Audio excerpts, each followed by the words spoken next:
Hello children, we have covered the half portion of the chapter database query using SQL. Now, every query we had done in the examples as well as in the online classes, it was all with one single table. Now it's time to understand how to connect two tables. So we are going to see the relationship or the connectivity idea of two different tables. But even though we say two different tables, these tables should have a link with which the connection can be established. That means seriously when you create a database, it will not be restricted with one database or one table. A lot of databases and a lot of tables will be there which will be interconnected, but we never learn interconnection. Now we are learning that small scale interconnection technology. For that, first I will show you how this particular connection is done. All right, for that we have our corresponding connect database, and inside that we already have two tables which are already having the connection. You can see here the patient's tables description where PTNO, the key is identified as a primary key, and DID, you can see here the key is given as MUL. If you go to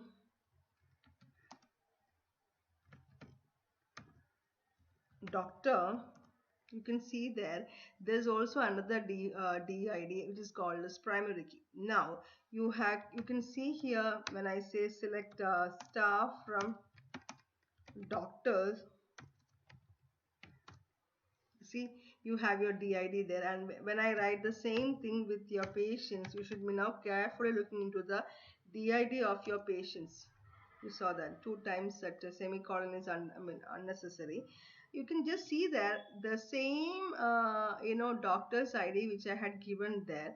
I have selected some and I have given the name over here. That means 101 is present there, 102 is present there, 103 is present there, 106 is present there, 103 is again present there. Let's try to insert into patients another set of records or values.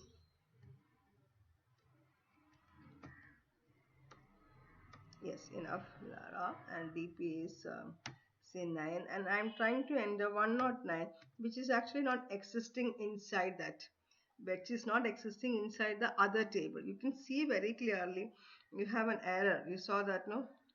The reason is not that I forgot to write values. Yeah, this is it. This is the error which should come. The first error was because I didn't give values there. Insert into patient's values should have been given. But the new error is coming. Cannot add or update a child row. A foreign key constraint is been there. What is a foreign key? That is the new keyword which you have to keep it in mind. We already know one such key called as primary key. That is why we were keeping on asking what is a primary key every time.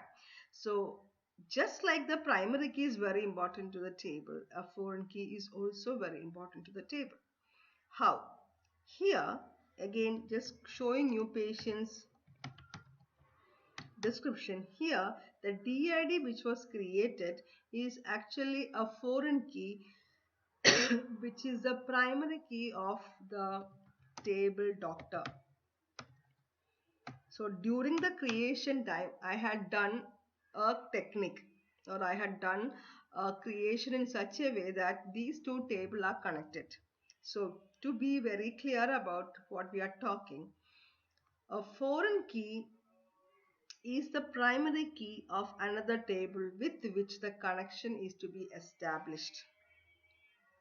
When we have a connection like this, we can actually write only, or we can actually insert only those values into the child table, which is a child table here, patients, because it is inside the patient the foreign key has been created. So which is the parent table here, this is your doctor, where the DID is the primary key. So we can insert the values into the child table patients with respect to the values which is already present in the doctor tables DID. That is why that error came when we tried this. Error came, cannot add or update a child row. Only those values, because 109 is not a value found in doctor. Doctor is only having till 107. So this is the constraint, or this is the peculiarity, that is when you establish a connection between two tables, it makes sure that the values of the foreign key can be only drawn from the values of the primary key with which the connection is established. And we can also join these two tables. For example, DPT is there inside this. Okay, DID is there in both the tables. So I am now going to specify from which table I am going to take my DID. So doctor.did, because the name is present in both the tables, I have to specify. If not, what will happen, I'll show you later. So like this, then salary, and then patient's name. If you want, you can write patient's name, or the patient ID. It should be PT ID, yeah. I just check out that, otherwise I'll make error. So I'm going to just check out the patient's, yeah, DP is there. So once again, starting from what I was trying to do, select P name, doctor dot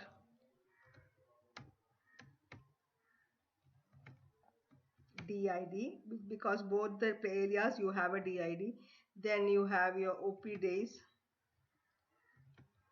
and then you have your DP. Now these are fields which is present in two different tables. P name is present only in patients, so we don't have to give patients dot. Doctor is DID is present in both the places, so I have to give.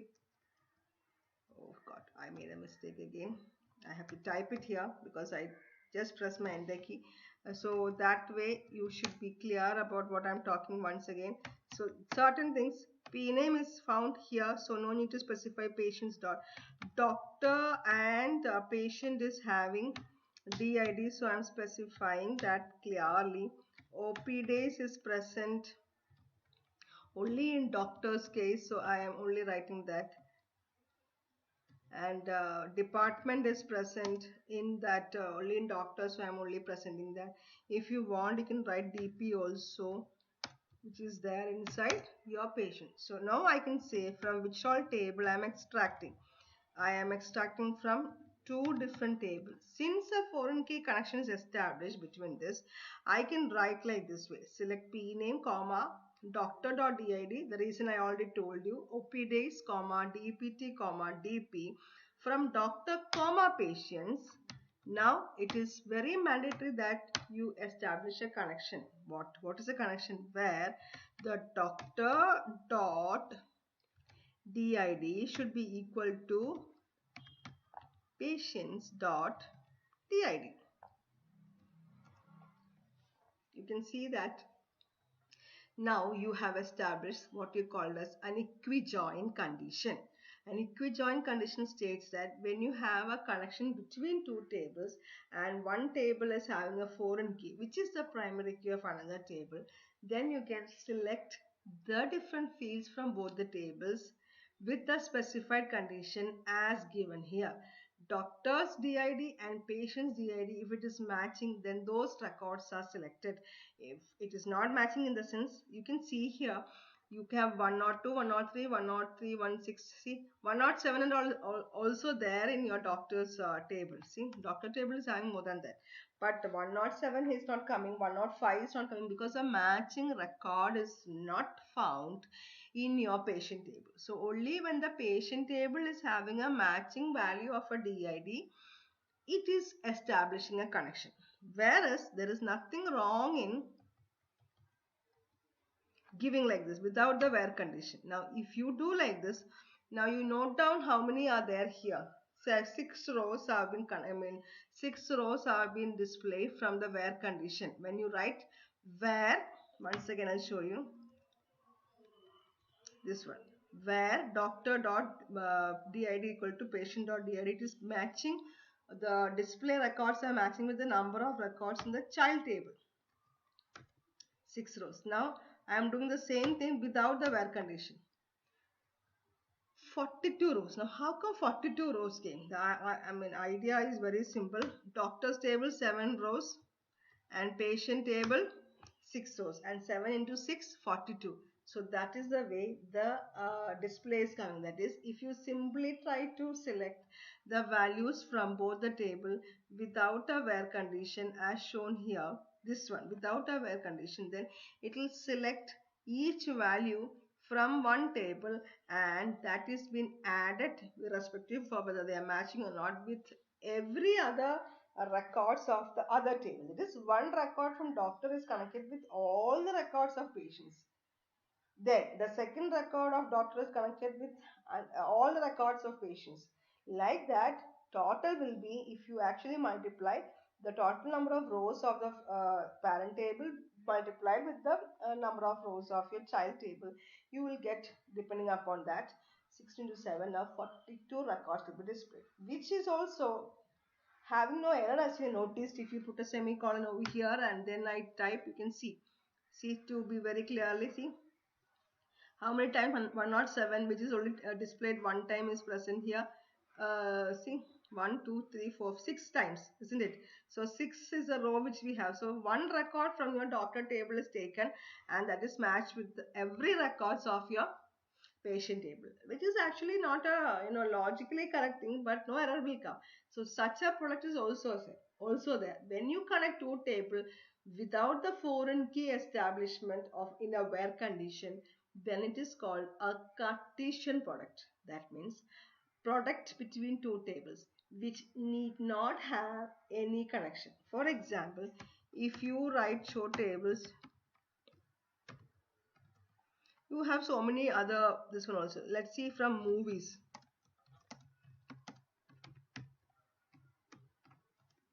Nothing is there. Okay, student.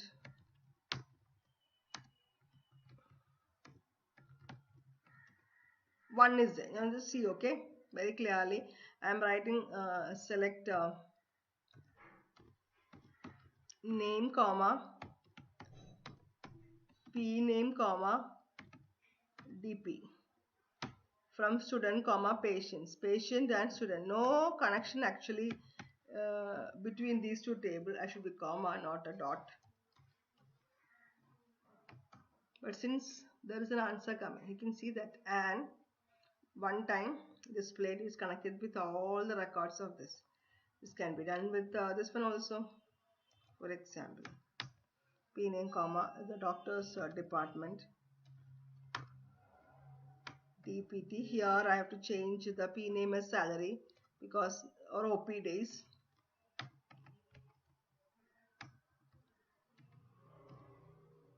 Yeah, doctor. Error will come. The reason is, see, now also answer is coming. So there was only one row in that student table and another 7 rows here. So 1 into 7, 7 rows are displayed earlier. 6 rows were displayed because in our patient table 6 rows are there. That means a Cartesian product is just a connection between any tables can be established with or without any foreign key. Here doctor and student has no connection at all and no foreign keys established, whereas your doctor and patient has a connection already set. That is why we are able to do this. So now we should see how to create a connection. For that, I am going to use our 12IP, the new database. Let's say here I am going to create table department where I am writing DNO comma int primary key. So I am creating my parent table first, dname comma varchar 20 not null, another constraint, and then I'm putting the one more, that is our location varchar, make it 10. close the bracket.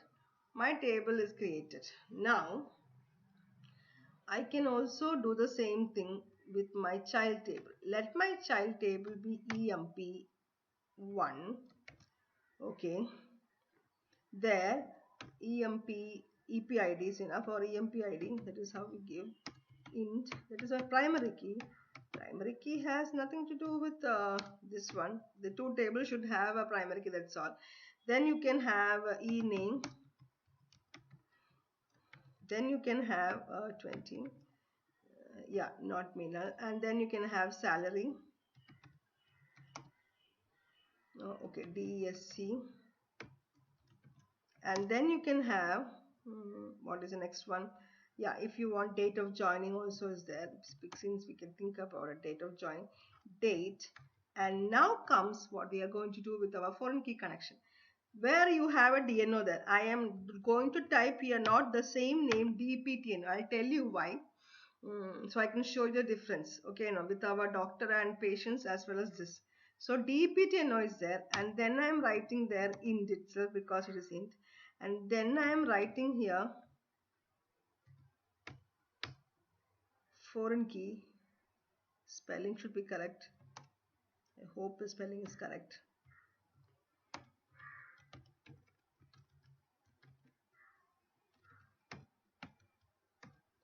References.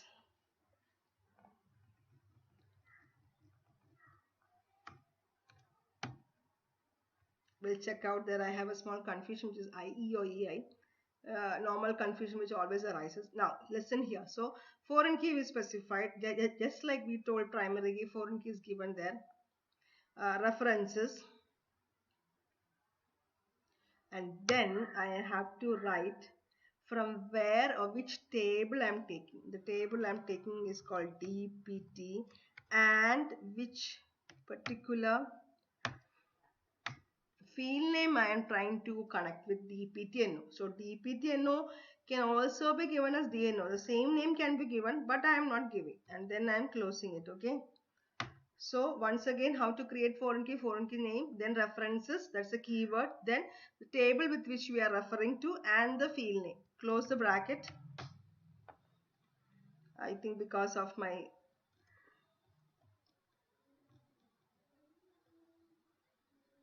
spelling only, I think I was correct earlier.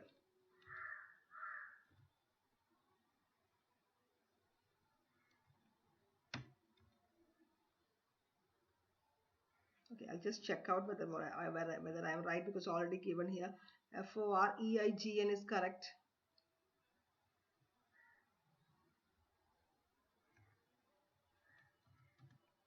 Without that I'll try, because sometimes it will work without that also.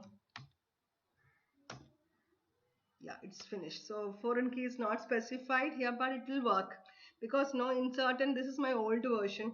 So actually my spelling was correct.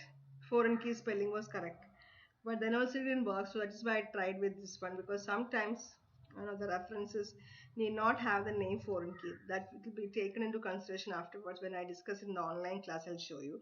Now the foreign key establishment is done. So what is the speciality? Now if you describe your EMP1, you can see that foreign key is right now not found. See, it is because that multiple, that foreign key establishment is not done over there, because that foreign key is not there. That keyword was missing. So we have to try it once again. After dropping it, drop EMP1, drop table EMP1. All right, yes. So we will try this, because now the video is going to be lengthy. I am going to stop my discussion of this first one over here. Anyway, connection can be done, but that error came. So we will be dealing with the error in the coming video. So this video explains to you that what exactly is a foreign key and how do we establish a connection. With the help of that select command, you understood how to establish a connection. We will be continuing this in the next video. Thank you.